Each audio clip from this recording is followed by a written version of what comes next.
Okay, I'm delighted to be joined now by Kris Wadrop. He is the Managing Director of Sustainable Materials at CPI, and he leads efforts in diverse areas from sustainable chemicals to alternative proteins, aligning with the UK's Net Zero 2050 goals. With a background spanning ICI and entrepreneurship, Kris drives innovation and strategy, enabling step change advancements for customers across materials and biotechnology markets. Kris, welcome to Protein Production Technology International. Hi, Nick. Thank you. It's great to have you with us. Now, we're going to talk first about the global impact of animal product production. The environmental impact of traditional animal-based food production is well known, and many consumers now take issues like carbon emissions, land use, and water as use as a given. So how does this broader understanding influence the push for alternative proteins? The drive for net zero is the market driver for the alternative technologies or the alternative protein technologies. If you look at society, always moves forward. You look at what we used to eat 100 years ago, and then how that's progressed and moved. I think there is a growing social awareness of both the food we eat and what we put in our bodies, and the supply chains that sort of start to form and push that together. And I'm going to refer a couple of times throughout this conversation to ultra-processed food and the impact that has on modern society, and the escalating costs of health that are coming through. That in the UK, we're privileged to have the National Health Service, but in the US with insurances and social care elsewhere within the world, the impact that the food industry is having on the health industry and the pharmaceutical industry and the health of society is becoming increasingly obvious as we enter into the 21st century. So society is starting to look for alternative ways of sustaining our body and being healthy that will cause a revolution in our diets. Some of it will be regression, maybe back to foods we used to eat 100 years ago, and some of it will be new, more modern technologies that have less of an environmental impact than rearing cattle or chickens or pigs or other things that we do today. And let's not forget the impact on the ocean by fisheries industry. Mhm. Now, health, you mentioned that it's often cited as the main driver for consumer adoption of plant-based diets rather than sustainability. So how can the industry better connect these two narratives to drive growth? It's interesting because the industry is actually getting in its own way a little bit with regards to the processing of plant-based ingredients to make them approximate meat. Is requiring a lot of additives to it, which is pushing them into the ultra-processed categories. That then has a negative negative impact in the marketing and other aspects.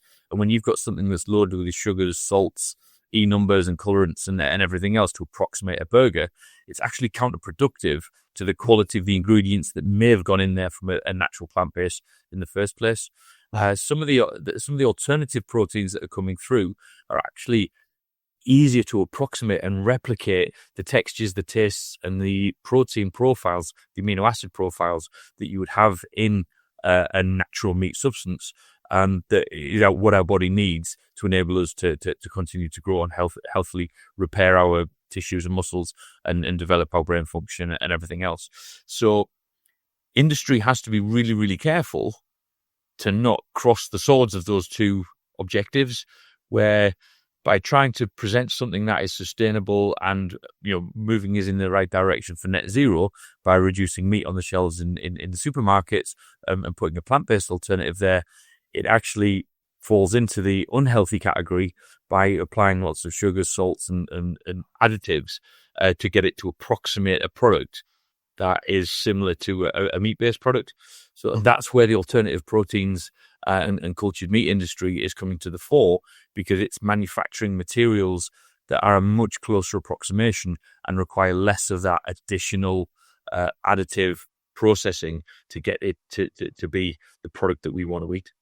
Mm-hmm. And among the other drivers, what role does affordability and taste play in the tipping point that we're seeing for alternative proteins? Taste is everything. When was the last time you ate something that you didn't like the taste of or the texture of? I mean, even the medicines that we used to take as a kid that made us shiver and shake, and we'd be reluctant to ever take, it has now got sugars in it and artificial sweeteners to make it palatable. So the challenge we have as a society is, especially in the West, is our palate has been manipulated for decades with that magic combination of sugar and salt, such that natural foods actually don't taste pleasant to us. So, if you go back a few thousand years, when we were agronomists and agricultural farmers, or go back tens of thousands of years when we were hunter-gatherers, and you'd go get some natural fruit from a tree, the natural sugars in that were phenomenal, and our bodies used to soak that up. Nowadays, some people don't even find fruit sweet because they're that used to eating cakes, biscuits, and sweets.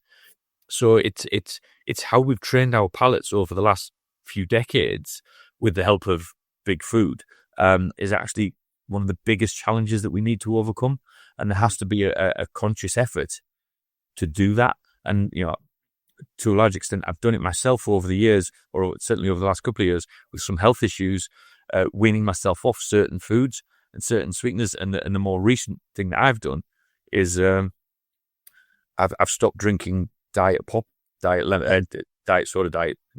I'm not going to try my hardest not to mention the brand. But I had a can yesterday, and I've kind of weaned myself off it over the last month or so, and it did not resemble the flavors that I remember from before Christmas. No, simply because I weaned myself off it. And yep, I drink tea, I drink a ridiculous amount of coffee, but they're natural products. Even if you're putting milk in tea or coffee, it's still a combination of natural products.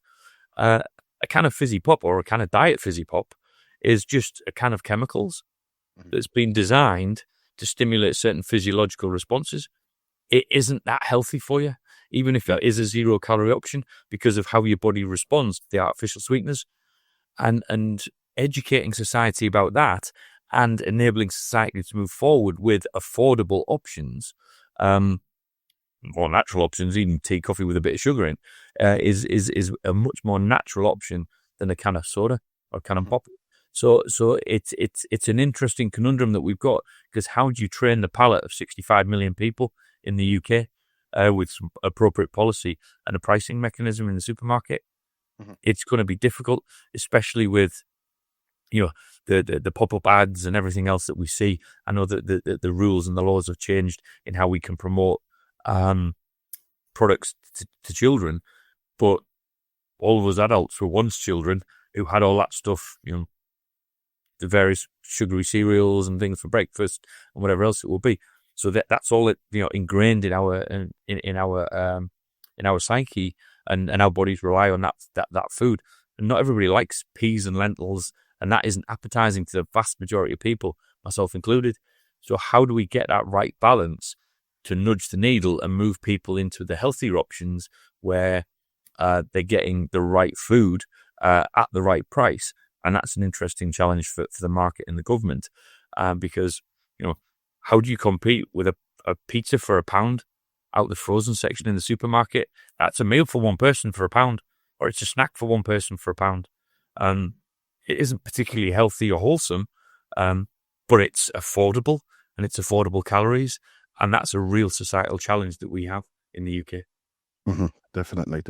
Now we're going to move on to the evolving landscape for alternative proteins, which is diversifying rapidly. So how do you see the market shifting across categories such as plant-based, fungal proteins, precision fermentation, and even cell-cultivated ag products?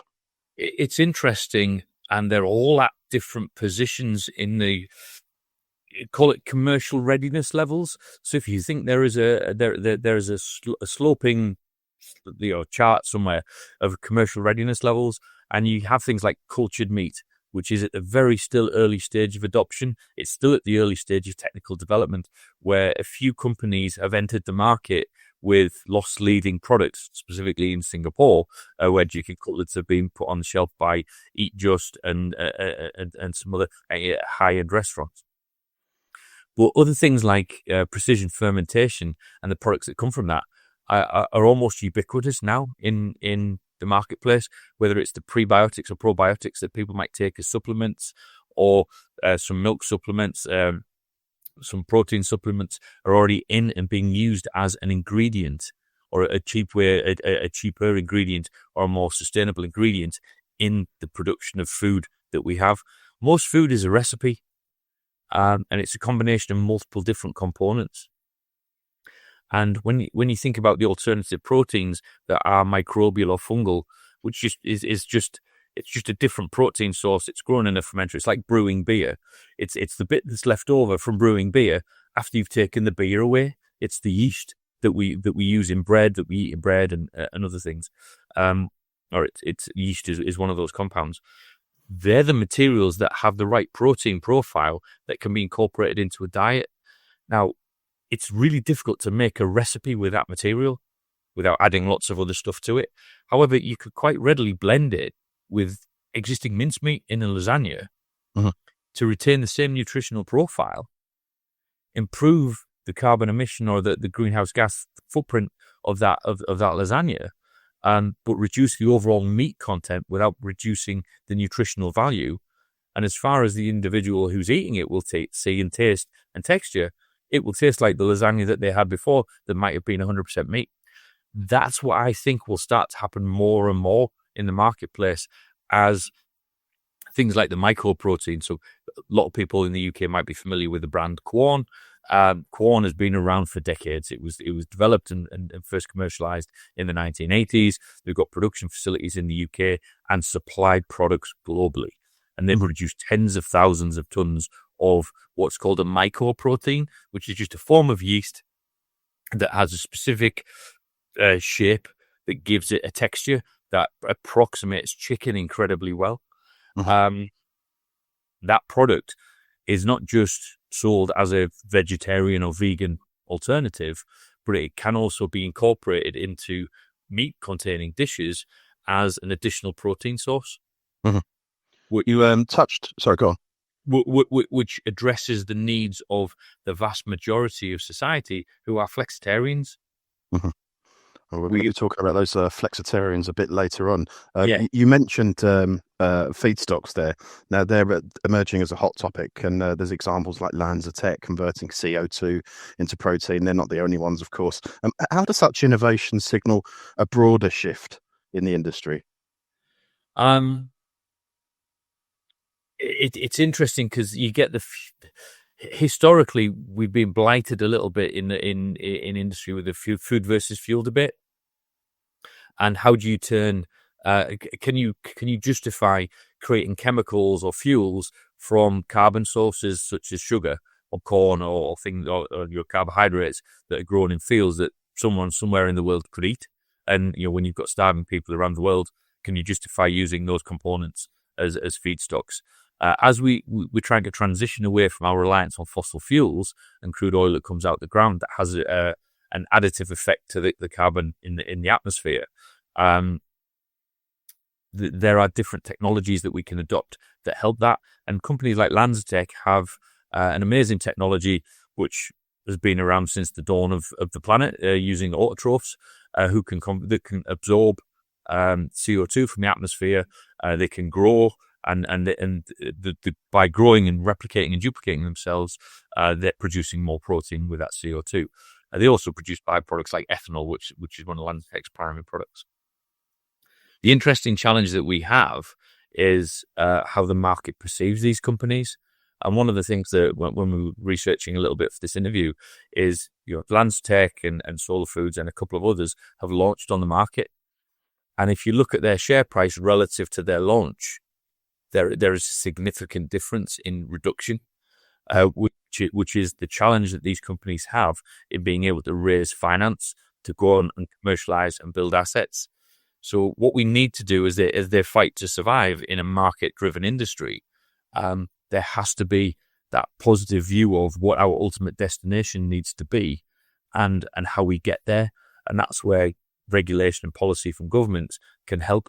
You can't just directly influence the market, but you can create an environment that enables certain technologies or certain products to thrive and succeed, develop dependent on it, regardless who's making them. But you actually create the right environment, financial environment, to make it possible for these companies that are pioneering and paving the way, even though they might have been around for 10 years. They're still fledgling compared to the crude oil industry that's been around for a century. Now, before we move on to sort of processing and formulation technologies, molecular farming and plant tissue culture, they're becoming quite hot discussion points. So how do those technologies, do you think, fit into the future of alternative protein production? Again, it's a technology that's been around for a while, but it's been around for a while in very high-end farm applications. As we're moving forward, that technology is now being perfected, that it can be utilized on a broader base with a reducing cost base. So instead of it being a high-end pharmaceutical, it can be a more basic food ingredient that gets produced. And instead of it being produced over a season in a field, it can be produced over a week or two in a fermenter, and you can get comparable quantities of material that you would from acres of land in a more concentrated environment inside a fermentation environment where you literally are growing the plant cells. If there is a requirement for any genetic manipulation or any evolution that's required in those cells within the fermentation environment, you can secure that and keep it much, much more tightly controlled than you can in a conventional plant and that open air environment outside of greenhouses where nature takes its course and we've got bees and bugs and birds and everything else that can transit material from one field to another. So that plant cultivation in industry and in an industrial environment in a fermenter has a future, and it will be producing ingredients. So not so much alternative proteins, but more the functional food, the nutraceuticals, the materials that add that real health benefit, and that can be produced in a much more concentrated environment than the days, weeks, and months and acres of land that will be required out in a field where they will be susceptible to deviations in environmental conditions like storms or heat or whatever else, where you might lose an entire crop, which could decimate an industry. In a production environment, in a fermenter, it's a much more predictable environment upon which you can build a food industry with a regular supply of ingredients. Mhm. We're going to dive now into processing and formulation technologies. Processing technologies often depend on the feedstock. So submerged fermentation dominates, but solid state fermentation still has a niche. So where do you see the biggest processing challenges today, and how is CPI positioned to address them? So again, submerged fermentation has been around for millennia. It's brewing beer. That's all submerged fermentation is. But instead of the product being ethanol, which is the beer or the gin or the whiskey that we like, it's the other components, it's the other food ingredients, or it's the yeast, the production organism itself, which beer is yeast, but it can be a range of other things. That's what we talk about when we're talking about alternative protein. That technology is really well understood for a conventional submerged fermentation. Where it becomes really, really interesting and challenging is things like CO2 feedstocks. Anyone that's blown air through a glass drink when they're sat in a pub or they can see how fast a bubble of air will rise through the liquid that's in the glass and then just pop out at the environment. When you're dealing with gaseous feedstocks like CO2 or hydrogen or methane or CO, carbon dioxide, you have different processing challenges that require different fermenter technologies, different reaction technologies. And the journey to develop those technologies is still relatively early. Some guys are already out there like Lanztech, and they've got some interesting quirks on their process that enable them to use conventional technologies. Quorn has specific technologies, airlift fermentation, that it has, and a lot of the other guys are out there trying to do novel sort of tubular pipe flow reactors. So instead of it being a big vertical, tens of meters in the air type process, companies like Callista have developed technologies that enable them to have hundreds of meters of very large, I think 2-meter diameter pipe, and think of 100 meters of it that forms a big loop. That then effectively is the same as a huge volume fermenter that would sit tens of meters up off the floor. Very different capital cost requirements for installation and stability and all those kinds of things. So all of those technologies are moving forward, but they all have different levels of maturity compared to a conventional stick it in a pot with an agitator and stir it, which is what the pharma industry does and what's happened historically. With the solid state things, I don't know if any of your viewers or any of your readers watch things like Clarkson's Farm. When we say solid state fermentation, if you watch the last series of Clarkson's Farm, you will have seen him grow mushrooms in the underground bunker that he had on his farm.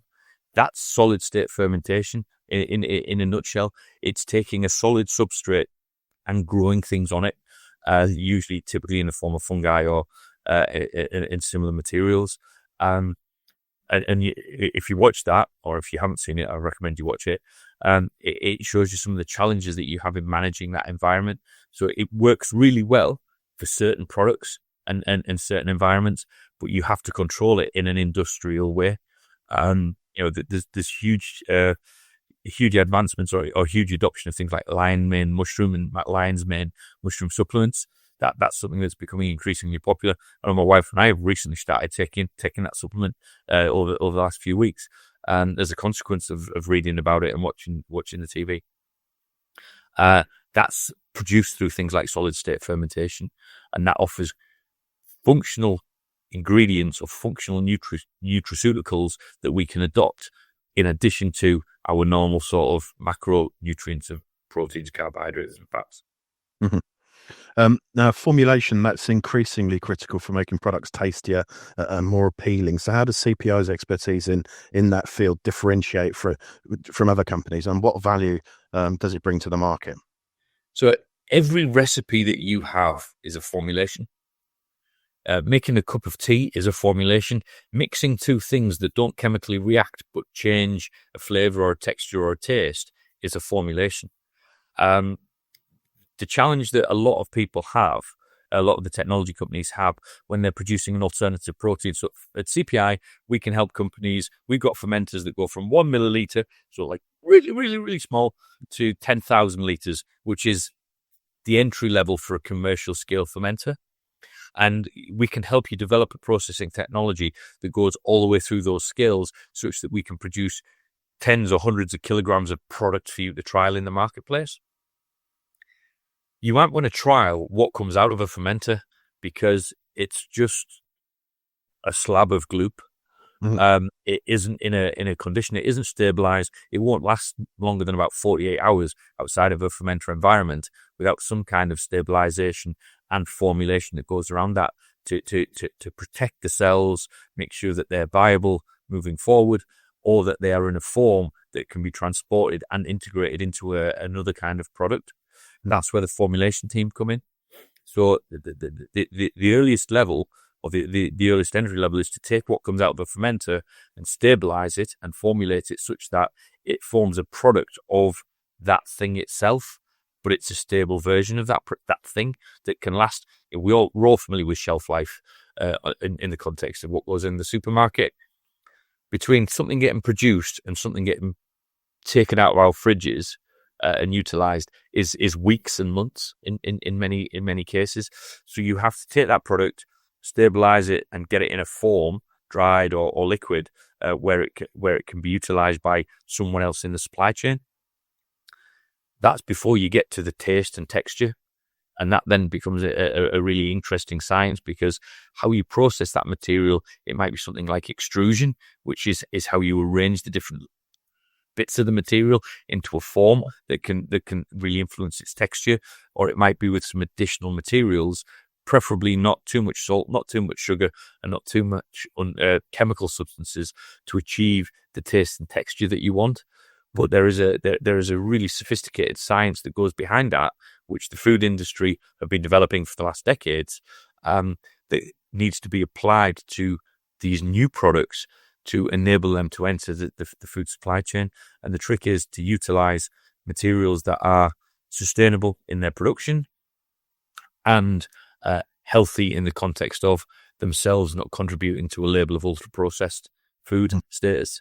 Because the last thing we want to do is produce new ingredients that provide all the health benefits of the amino acid profiles of these alternative proteins, but fall straight into an ultra-processed category because of the amount of additional stuff you have to add to make them palatable. And the team of formulations as part of the UK Catapult network that we are part of, we have the National Formulation Centre, which is a capability at our facility in Sedgefield, and we have a number of guys there that have that scientific knowledge and expertise to enable us to stabilise that material and start to migrate it into something that approximates the food ingredient.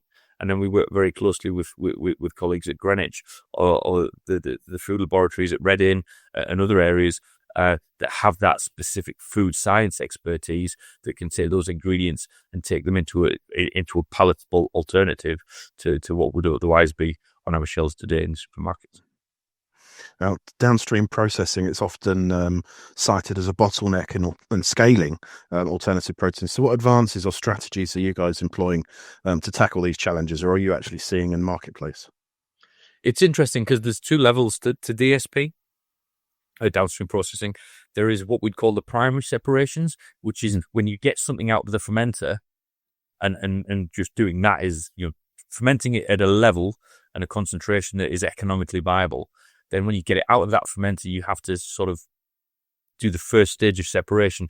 So if you think what comes out of a fermenter might be a 1 or 2% concentrate, you have to take that to something that is much more concentrated to make it economic to transport or economic to stabilize. And there's things like simple technologies like centrifugation or filtration can do that primary concentration. And then you would do things like drying using existing technologies, spray drying or filter drying or whatever else it might be, to actually get a product that can then be used as an ingredient. So we're all familiar with dry ingredients on the shelves in supermarkets, and we're all familiar with wet ingredients on the shelves in supermarkets. So depending on how you want to use the alternative protein or the ingredient that's been produced during fermentation will dictate which of those different technologies you adopt to get the product in the right form for it to be used by the food producer and include it within that recipe. So if you just think about it, it's just the recipe, the creation of the recipe in the different stages. In the kitchens, we take multiple ingredients and we mix them together. All that's happening is 1 or 2 stages further back in the supply chain is the suppliers of those ingredients having to do the same thing, just at a much larger scale of combining different ingredients to give you a stabilized product that you can treat as a single ingredient to make the lasagna or to make the chili or to make the curry. Mm-hmm. We're going to talk about target markets now. Now, flexitarians, it's veganuary after all, but flexitarians represent a major target market for all proteins. So how does this shift in focus away from vegans and vegetarians influence product development strategies? Simplistically, if you look at vegans and vegetarians, they're a very small fraction of the market. So it's really difficult to build an entire business case based on a minority piece of the market when it's a commodity product. So the market is shifting, or the technologies are shifting to address the flexitarian market, because that's the vast majority of us in terms of the that's the vast majority of us in terms of the people that are potentially interested in eating this food, or just in terms of the value of the shopping baskets that goes through the average supermarket. They are flexitarians, they aren't vegans or vegetarians. So the interesting challenge is how to get a behavioral shift from those people that aren't necessarily economically or environmentally aware of the impact of the food. Not all vegetarians and vegans are that way because or choose to live that lifestyle because of their awareness of animal husbandry or environmental impact. In many instances, it's health. It's a health thing. Gluten is also moving through as a gluten intolerance is also moving through as a major market shifter and a major market driver. So these different ingredients that are being offered by technologies today are just going to be more broadly integrated into the diets of you and me. And I like to say, in many instances with flexitarians, when was the last time you read an ingredient list of what you picked out of the freezer or off the shelf in the supermarket? Mm-hmm. We won't even notice that these products have been included in those recipes, because what we're interested in is the taste and the texture of the material or the food when we cooked it at home. And if we notice a difference, we might go back and check. But unless they put a big label on the front that tells us extra protein or extra sustainability criteria or whatever else it will be, we won't notice as flexitarians. And I think the vast majority of the market are not as sensitive to the kind of criteria that your average vegan or vegetarian is. So getting ways of incorporating those materials into our diets as a flexitarian will be subtle, and we won't even notice it's happening. Now, I'm no expert on regulations, far from it, but no interview in PPTI is complete without a mention of them. Just out of interest, how does the recently announced UK FSA's regulatory sandbox initiative provide an advantage for companies looking to bring their products to market? It's huge. Many people that I'd spoke to historically, I said, "Oh, the UK regulatory system is too complex and too difficult to work through," and blah blah blah. And then I spoke to the guys at FSA, and they said, "Yeah, we hear lots of people saying that, but no one's coming to us actually asking us what they need to do to get through our regulations." The UK and we've historically been part of Europe, or European regulations for the last couple of decades. We're not. We're not like the US where you can just self-certify something as safe and then stick it in the marketplace. There are a bunch of criteria and testing that you have to go through. That is essential for public confidence and public safety. Let's be absolutely clear. However, working with the experts who are the FSA to be able to start testing your material, understand what are the things, the tests that you have to do, the evidence that you have to present to be able to demonstrate that safety is critical, but it's not cheap. It's not ridiculously expensive, but if you're an SME living on a shoestring trying to develop a technology, how do you prioritize your money? Do you prioritize it with doing some regulatory testing or technology development? And the answer is you have to do both. This sandbox that has been put forward and it now being driven by the FSA is absolutely essential in enabling the FSA to provide that consultancy and engagement with the SMEs that are bringing these technologies through, so they understand what is required. And where possible, many of these technologies and companies, if you look at it from a regulatory level, they have an equivalent product.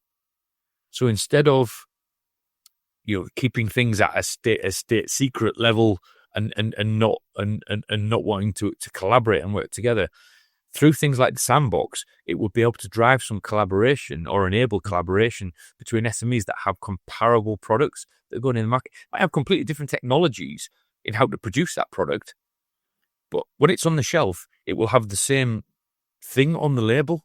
And if that's the case, the regulatory approval will therefore be a very similar process. And if they can collaborate to go through that approval together, they could massively reduce their individual costs.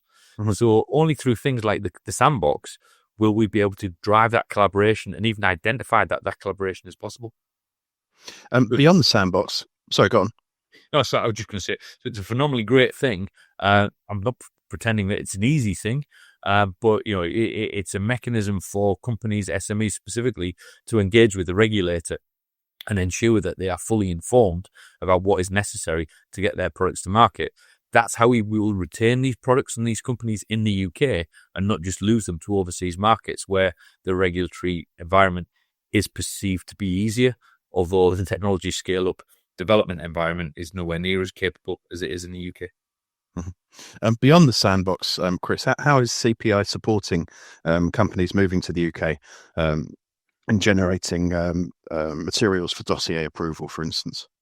So we have significant sort of outreach, engagement, collaborative networks. We work extensively through Europe and increasingly more and more in the US, working with companies who have a product. They're doing things at relatively small scale, test tubes, small scale fermenters, 1 or 2 liters in development laboratories wherever they're based.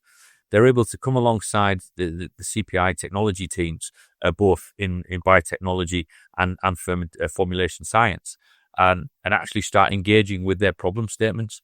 The biggest challenge most entrepreneurs have is it's their first time doing this thing, whether it's technology scale up, whether it's market introduction, whatever it will be. And they tend to be quite very capable, deep, knowledgeable experts in specific areas. To get a product to market, you need to have expert input from multiple different areas.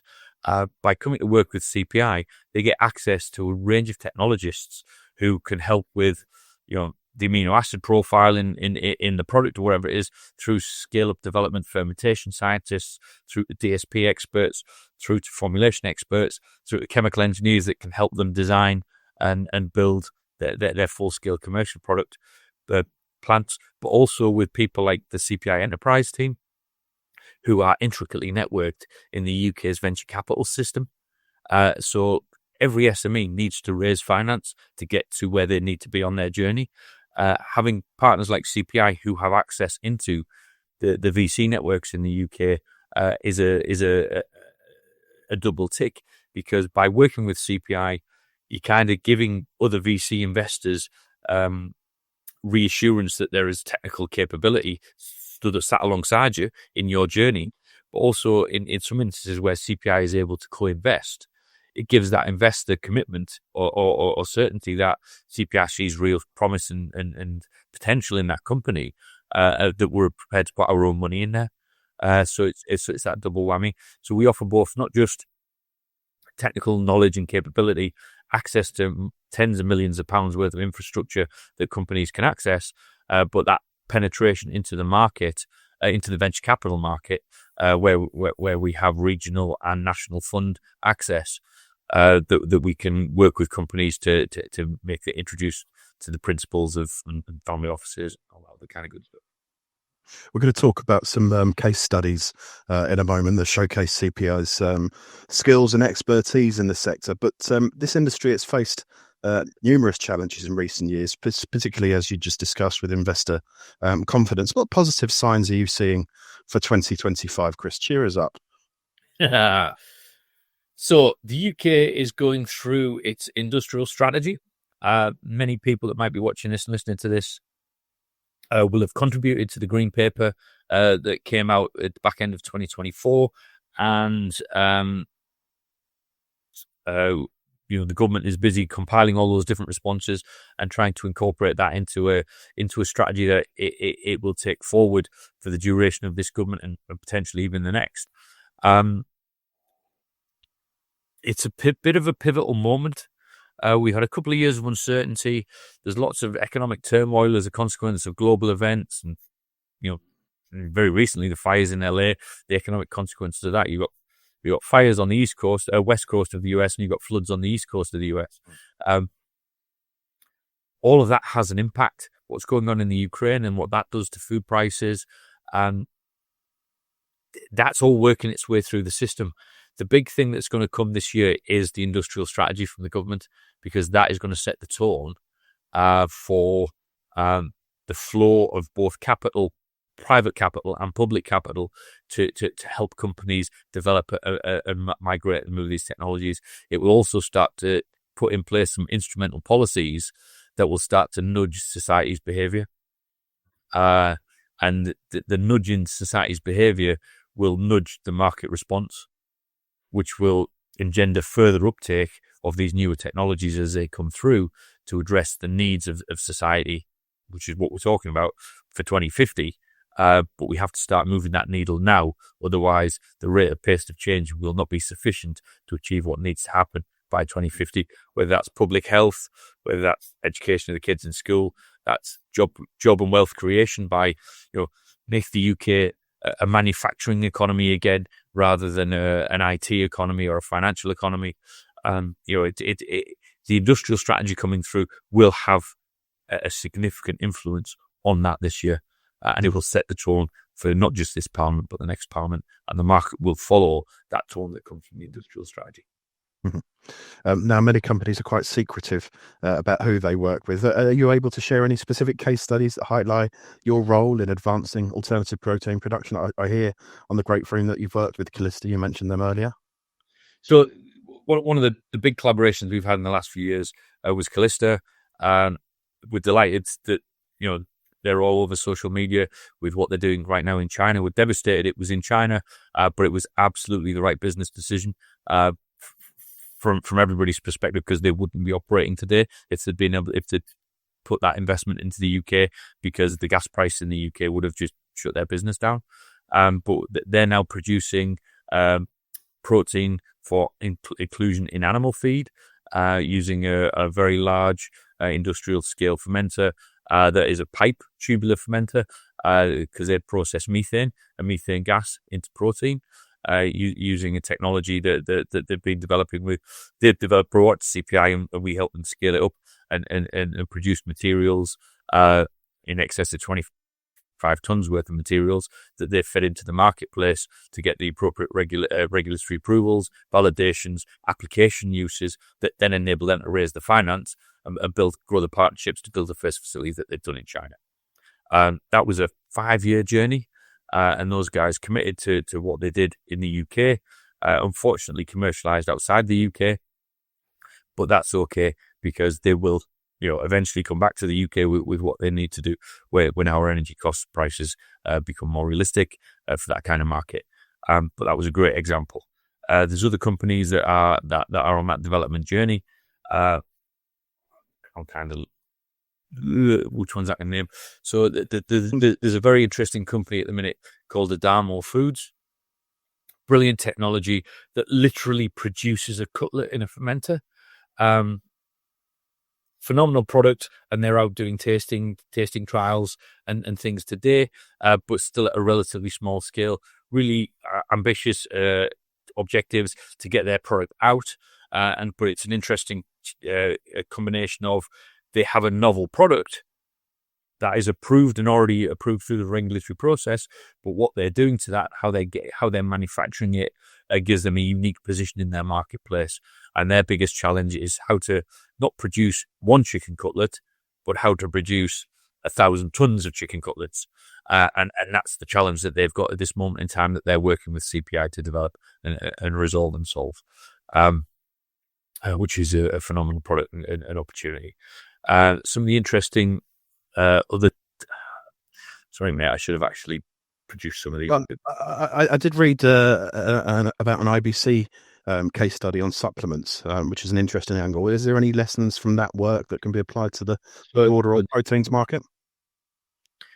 The IBC application is interesting for the prebiotic and probiotic, and again, that's the nutraceutical product. So in a fermenter, you're able to produce, and this is a really small fermenter. It's literally 20 liter batch, and it can produce thousands and thousands of bottles of materials that can be sold as a prebiotic that people can help with the digestion system.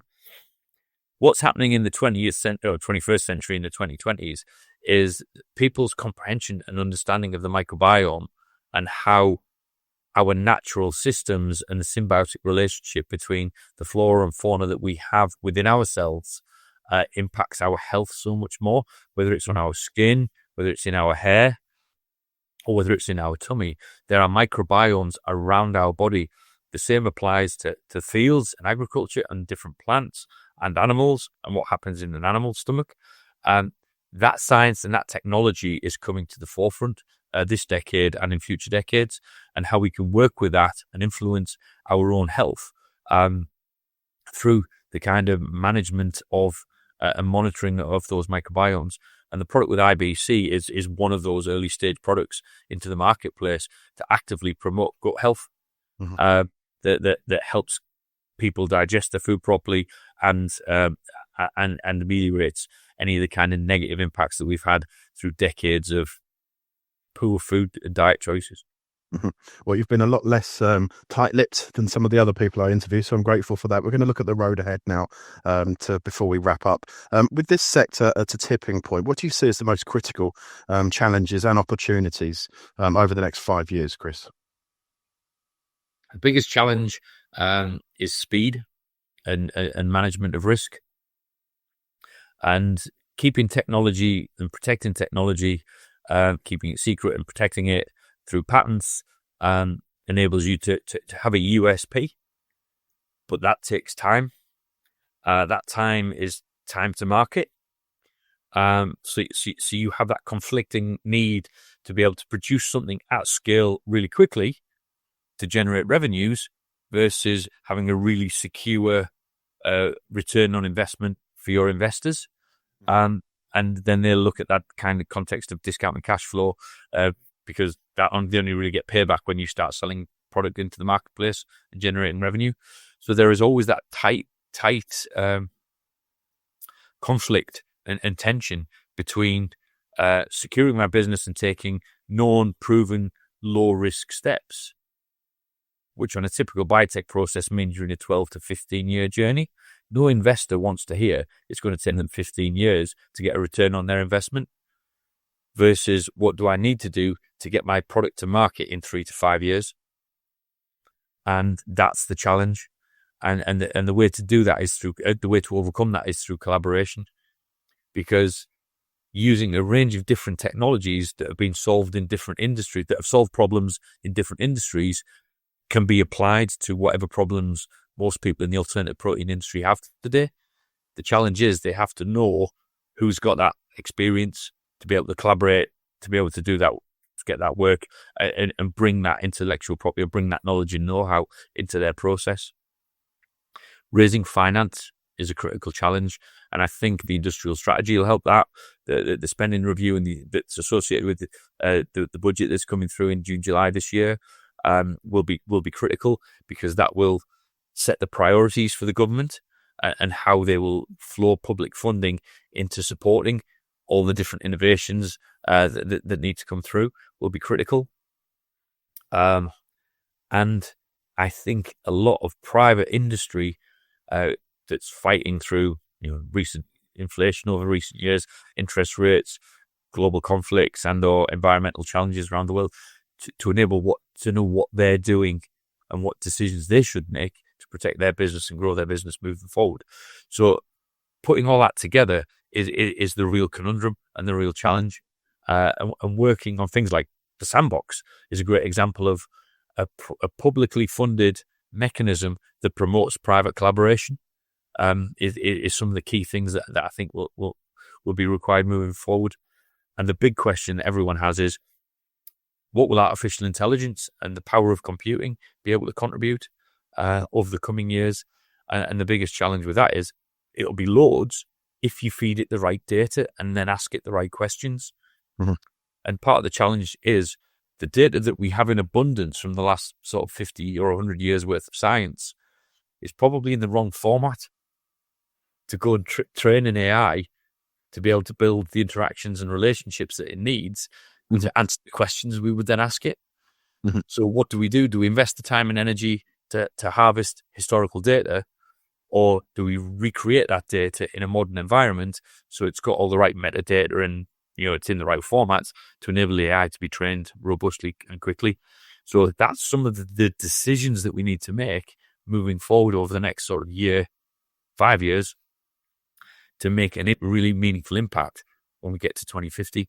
Because let's not kid ourselves, I can have the best idea in the world today, I won't be producing it at any kind of commercial scale till 2035 to 2040, because that is the time it takes to develop the science, develop the engineering, raise the finance, build the infrastructure that's required to produce thousands and thousands of tons of that material. Mm-hmm. It takes years. So having a very structured and deliberate path that can accelerate that journey and de-risk that journey as much as possible. Companies will fail. Products will not be taken up by the marketplace. We can all point to products and companies that have failed. So it is a bit of a spread betting game. Mm-hmm. But the UK needs to address its approach to risk and maybe adopt a bit more of the US investment strategies, where it is prepared to spread bet and accept that a number of companies will fail, but the spread bet is sufficient that enough will succeed to address the market requirements and societal needs. Mm-hmm. You touched on collaboration before. How can stakeholders across the value chain, I'm talking regulators, investors and innovators, how can they work together to sustain that momentum to drive meaningful change? There's multiple forums around, and anyone that's in the industries will already take part in some of these things. the challenge is to be a bit free with your time. Quite often it can be a bit disenfranchising, or you can put a lot of time and energy into going into various consultancy groups or consulting to various surveys or being on various committees. And your return on investment on that time that you invest isn't always obvious. But it's absolutely essential to make sure that you're represented, your views are represented, but more importantly, the networking opportunity that you have by being in the same room with someone. Teams calls are great for transfer of information, but you don't build a personal relationship with someone that then shares trusted information that then enables a bond to form, which then forms a collaboration, which then delivers a meaningful impact as a consequence of that relationship. Individuals with relationships do business and move the needle. Transactional relationships only go so far, and it's strategic relationships and trust that actually enable you to move forward and take calculated risk, not necessarily the contracts that get formed. If everything, the contracts that sit between relationships or between organizations are kind of the belt and braces last thing that you should really need. It's the relationships of the leaders of those organizations that work together to agree a vision and a way forward. So it's the time and energy that people invest, whether it's joining the Industrial Biotechnology Leadership Forum, whether it's being in institutions like the BIA or the BBIA in the UK. These are growing forums that have continuous debate and knowledge sharing activities that are essential just for you to understand where the opportunities are and for you to catch up with your network in a regular structured environment so you can then have offline conversation afterward. Lastly, Kris, we're running out of time now. What excites you most about CPI's role in shaping the future of sustainable food production? No 2 days in CPI are the same. Whether it's we're using CO2, whether it's we're helping transform an industrial landscape in the UK because the old industry that was there is no longer valid and viable, and we're working with regional authorities and existing companies to try and create or implement new industry that we know is products and processes that are coming through that need a foothold in the UK to produce meaningful quantities of material. The range of technologies and the energy of the entrepreneurs that are driving those technologies and those products and processes is infectious. I've lived that journey myself for 10 years prior to joining CPI, where I was a customer of CPI's, where I learned to do what they do really, really well and what they didn't do so well. And we've worked to collaborate with a huge array to form an innovation ecosystem now. So that the thing we like to offer to our clients is a kind of one-door innovation service provider, which isn't that CPI can do everything, because we can't. We don't pretend to. But if we can't do it, we've usually got a friend who can. And as an SME, your time is money, your money is money. The risk that you've tried to mitigate has a financial consequence. And the money that you have is finite. So by working with CPI, you not only get access to our 700 staff and £200 million of associated infrastructure, but you've got access to our entire ecosystem of UK and European innovation service providers who can work together to collaborate to solve the problems that you have. And that's the interesting challenge and the interesting opportunity that we bring to the marketplace. And that's what the UK government recognises and continuously now supports and promotes in the various engagements where networks like the High Value Manufacturing Catapult or the Industrial Biotechnology Leadership Forum or these other systems and processes are how we address the market needs and problems by bringing these different service providers together to provide solutions to the challenges that companies face. Well, Kris, it's been fascinating talking with you. Let's hope this is the first of many articles that we feature over the next 12 months or so. I can only wish you all the best and all of your clients all the best for 2025. Fantastic. Thank you, Nick. It's been a pleasure.